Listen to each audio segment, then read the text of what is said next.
Everyone, स्वागत है आपका अंकुरम एकेडमी में। आज हम लोग डिस्कस करेंगे टेम्परेचर के बारे में। इसके लास्ट वीडियो में हमने बताया था आपको R = ρL/A, ठीक है कि नहीं। रेजिस्टेंस के बारे में हमने बात की थी। फिर हमने उसके पिछले वीडियो में हमने बात की थी ओम्स लॉ के बारे में, V = IR।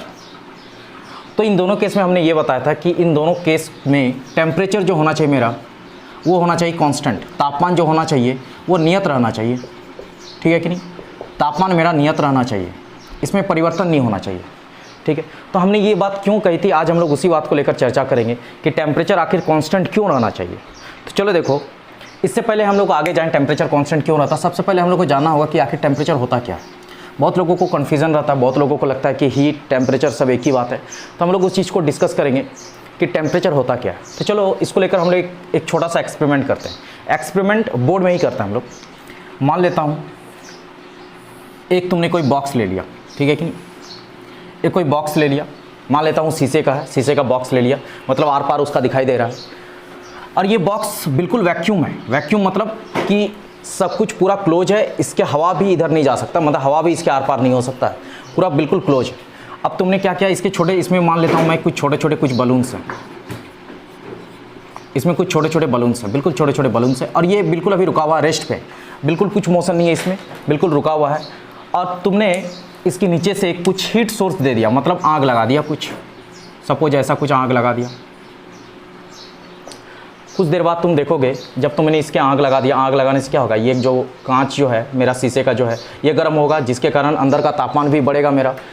तो कुछ देर बाद जब तुम इसको ऑब्जर्व करो तो पाओगे कि ये जो बलून्स है, छोटे छोटे बलून्स है, इसमें मूवमेंट होने लगती है। पहले ये रेस्ट में था, अब इसमें मूवमेंट होने लगती है, इसमें गति होने लगता है। बात यह कि ये गति क्यों होगा, फिजिक्स में कोई चीज़ गति क्यों करता है, कोई चीज़ मोशन में क्यों आता है, उसका दो ही रीज़न हो सकता है। एक, या फिर जब तुम उसको डायरेक्टली कोई इसको टच करता है, जैसे अगर कोई चीज़ है, माने अगर कोई चीज़ रखा हुआ है, उसका अगर तुम उसको पुश करो या पुल करो तो वो फिर मोशन में आ जाएगा, ठीक है कि नहीं।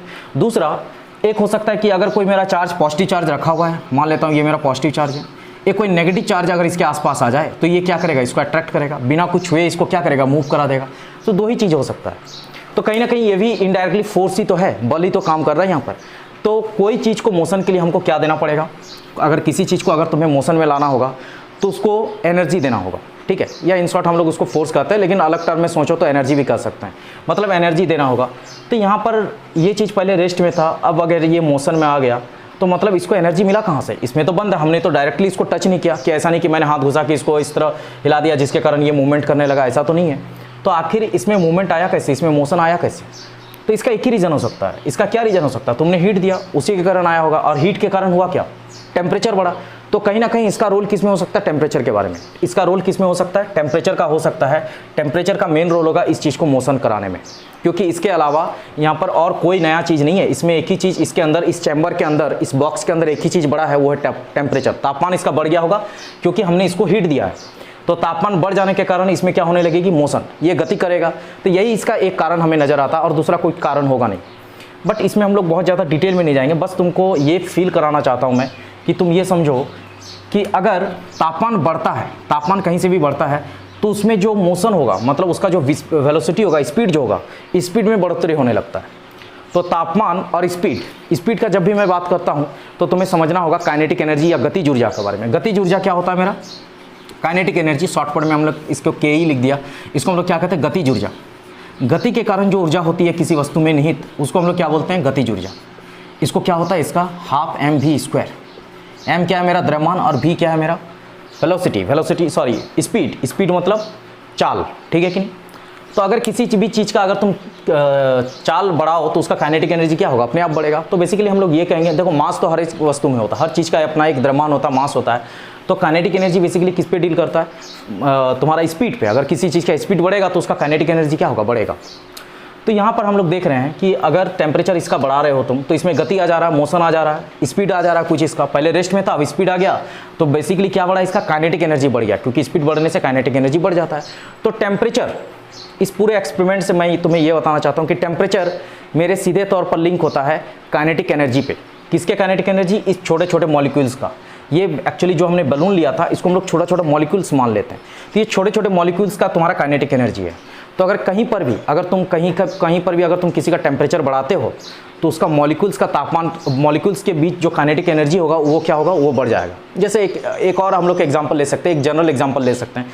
सपोज किसी रूम में अगर 50 लोग हो, ठीक है, 10 बाय 10 का रूम है, 50 लोग हो, और उस कमरे का तापमान तुम अचानक से बढ़ा दो तो क्या होगा, लोग एक दूसरे से दूर भागेंगे कि नहीं? कमरे का तापमान बढ़ा देने से एक दूसरे से दूर भागेंगे, एक दूसरे के से सटना नहीं चाहेंगे, ठीक है कि नहीं? और अगर तुम कमरे का तापमान अगर अचानक से काफ़ी घटा दो, काफ़ी कम कर दो, तो क्या हो जाएगा, ठंड बढ़ जाएगी। ठंड के कारण लोग क्या हो गए, एक दूसरे के पास आने का कोशिश करेंगे। तो देखो टेम्परेचर बढ़ जाने से जो मॉलिक्यूल्स होते हैं, जो छोटे छोटे कण होते हैं किसी भी पदार्थ में, वो क्या रहते हैं, एक दूसरे से दूर भागने की कोशिश करते हैं। मतलब उसमें एक स्पीड आ जाता है, काइनेटिक एनर्जी आ जाता है, जिसके कारण वो मोशन में करने लगते हैं। मोशन मतलब अपना स्पीड को बढ़ा लेते हैं, ठीक है कि नहीं? और अगर तुम किसी भी चीज़ का टेम्परेचर अगर कम कर दो तो उसका स्पीड क्या हो जाता है, घट जाता है। तो काइनेटिक एनर्जी और टेम्परेचर में सीधा सीधा लिंक है। टेम्परेचर बढ़ेगा, काइनेटिक एनर्जी बढ़ेगा, टेम्परेचर घटेगा, काइनेटिक एनर्जी घटेगा, ठीक है कि नहीं? तो इस तरह से, और इसके बीच में अगर तुम रिलेशन पूछो तो हम लोग इस तरह से दिखा सकते हैं। हालांकि ये बिल्कुल 10th के सिलेबस का बिल्कुल भी पार्ट नहीं है ये चीज़, लेकिन हम लोग फिर भी इसको लिखा रहे हैं। एवरेज काइनेटिक एनर्जी, एवरेज कितना होता है, औसत काइनेटिक एनर्जी किसी भी मॉलिक्यूल्स का, उसका कितना हो जाएगा, इसका होता है 3/2 K इंटू टी। 3/2 K ये मेरा कांस्टेंट है, इसको हमको कोई मतलब नहीं है, लेना देने नहीं है, और ये मेरा सिलेबस का भी पार्ट नहीं है, ये 11th का टॉपिक है। तो kinetic energy, average kinetic energy मेरा देख रहे हैं हम लोग किसके साथ लिंक है, सीधे तौर पर टेम्परेचर के साथ। अगर तापमान बढ़ रहा है तो काइनेटिक एनर्जी क्या होगा, बढ़ेगा। तापमान घटेगा तो काइनेटिक एनर्जी भी घटेगा। बस तुम्हें इसी बात को याद रखना है कि तापमान और काइनेटिक एनर्जी बिल्कुल लिंक है। चलिए अब हम लोग वायर पे आते हैं। ये मेरा वायर है, जैसा कि हमने लास्ट वीडियोज़ में हमने कहा था, और इसमें क्या रहता है, बहुत सारे एटम्स रहते हैं, प्रतिरोध, रुकावट, रेजिस्टेंस, और इसी तरह का ये लेयर बना के रहते हैं। ये चीज़ हमने लास्ट वीडियो में बनाया था। अब ये मान लेता हूँ मेरा ये कोई चार्ज है, सपोज ये मेरा इलेक्ट्रॉन्स है, इसको इस छोर से इस छोर तक जाना है। अगर ये इस छोर से इस छोर तक आ गया, ये मेरा वायर है। वायर को हमने जानबूझ कर बड़ा करके दिखाया है, एक्चुअल में तो ये इतना मोटा होता नहीं है। ये मेरा वायर है, ठीक है कि नहीं? तो अगर ये चार्ज इस छोर से इस छोर तक आ गया, मतलब तार के इस छोर से उस छोर तक चला गया, तो हम लोग क्या कहेंगे, जो मेरा चार्ज है ये मोशन में, और चार्ज कभी भी मोशन में रहता, फ्लो में रहता, उसी को तो हम लोग करंट कहते हैं। तो देखो अगर हमने इसका तापमान को बढ़ा दिया, सपोज यहाँ पर मैंने तापमान बढ़ रहा है, क्योंकि हमने पहले ही बताया था कि जब तुम ओम्स लॉ का एक्सपेरिमेंट करोगे तो तापमान मेरा कांस्टेंट रहना चाहिए। मैं मान के चलता हूँ कि तापमान कांस्टेंट नहीं है, तापमान बढ़ रहा है, ठीक है कि नहीं? तापमान अगर मेरा बढ़ रहा है, टेम्परेचर बढ़ रहा है, तो टेम्परेचर फिर मेरा किसके साथ लिंक है, काइनेटिक एनर्जी, मॉलिक्यूल का काइनेटिक एनर्जी, छोटे छोटे कणों का काइनेटिक एनर्जी, गतिज ऊर्जा, तो मेरा वो भी क्या होगा, बढ़ेगा। तापमान बढ़ेगा तो काइनेटिक एनर्जी बढ़ेगा। अगर काइनेटिक एनर्जी यहाँ पर बढ़ रहा है तो सोचो ये छोटा छोटा मॉलिक्यूल्स, पहले ही ये मोशन में था, ये तो रुका हुआ तो नहीं था, ऐसा नहीं कि रेस्ट में। अब मैंने तापमान को बढ़ा दिया तो इसका काइनेटिक एनर्जी और बढ़ने लगा। इसका काइनेटिक एनर्जी अगर बढ़ गया तो इस इलेक्ट्रॉन को इस पार से इस पार जाने में बताओ कठिनाई होगी या फिर आसानी होगी? पहले ये चीज़ बिल्कुल धीरे धीरे ये मोशन कर रहा था, जिसके कारण किसी तरह रास्ता निकाल के ये इलेक्ट्रॉन किसी तरह निकल के इस छोर से उस तक पहुंच जाता था, और इसी को हम लोग बोलते थे कि तार में क्या आ गया, करंट आ गया। लेकिन अब तापमान बढ़ जाने से यहाँ पर पूरा एकदम हलचल मच गया, पूरा मोशन में आ गया, पूरा का पूरा तुम्हारा मॉलिक्यूल से जो छोटे छोटे कण है परमाणु के, इसमें पूरा एकदम मोशन में आ गया। तो इस जो इलेक्ट्रॉन है, इस चार्ज को इस छोर से उस छोर तक जाने में पहले से ज़्यादा मुश्किल होगी। इस चीज़ को हम लोग आसानी से हम लोग सोच सकते हैं, उसको फील कर सकते हैं इन चीज़ों को। तो हम लोग देख रहे हैं कि तापमान बढ़ाने से इसको इधर से इधर जाने में परेशानी हो रही है, मतलब इसका रुकावट क्या हो रहा, बढ़ गया। रुकावट बढ़ जाना का मतलब रेजिस्टेंस क्या हो गया, बढ़ गया, प्रतिरोध बढ़ गया।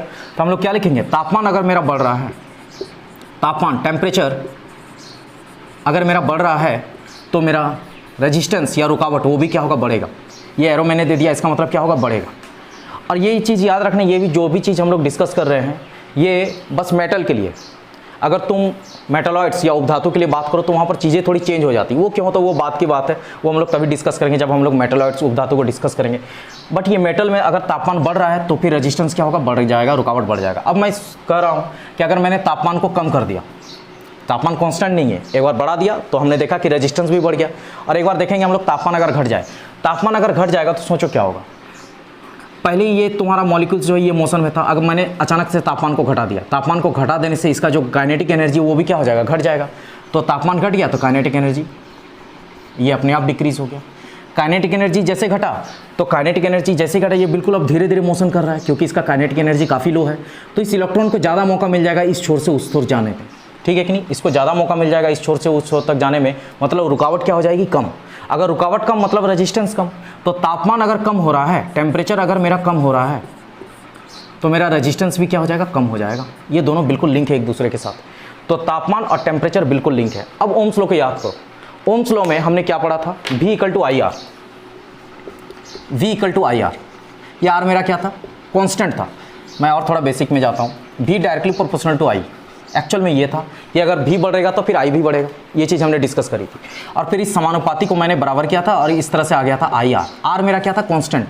ये क्यों आया था, क्योंकि समानुपाती को हम लोग बराबर में बदले थे, इसलिए मेरा ये आर आ गया था रेजिस्टेंस। इसी को हमने कहा था रेजिस्टेंस। अब सोचो, आर मेरा क्या है, कांस्टेंट।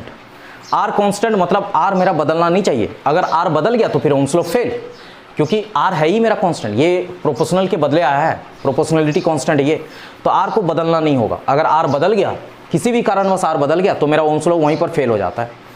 तो अगर देख रहे हैं, अगर हम लोग टेम्परेचर को बढ़ा रहे हैं तो हम लोग देख रहे हैं आर मेरा क्या हो रहा है, बढ़ रहा है। अगर टेम्परेचर को घटा रहे हैं तो आर घट रहा है। तो अगर आर टेम्परेचर बढ़ाने से बढ़ रहा है और टेम्परेचर घटाने से घट रहा है, तो यहाँ पर आर तो फिर चेंज हो जा रहा है। तो फिर ओम्स लॉ फिर कैसे वैलिड होगा। यही रीज़न है कि हम लोग ओम्स लॉ में टेम्परेचर को क्या रखते हैं, कांस्टेंट। तो अगर टेम्परेचर कांस्टेंट तो आर भी क्या रहेगा, कांस्टेंट। तापमान बढ़ने से आर बढ़ गया, तापमान घटने से आर घट गया। लेकिन तापमान अगर कांस्टेंट, तापमान बदल नहीं रहा है, तो फिर आर भी नहीं बदलेगा। यही रीज़न है कि हम लोग ओम्स लॉ के दौरान तापमान को क्या रखते हैं, कांस्टेंट। तापमान कांस्टेंट तो आर कांस्टेंट, आर कांस्टेंट तो ओम्स लॉ भी हो जाएगा वैलिड। ठीक है कि नहीं, बिल्कुल यही रीज़न है। इसको लेकर हम लोग एक डेमो भी दिखाएंगे।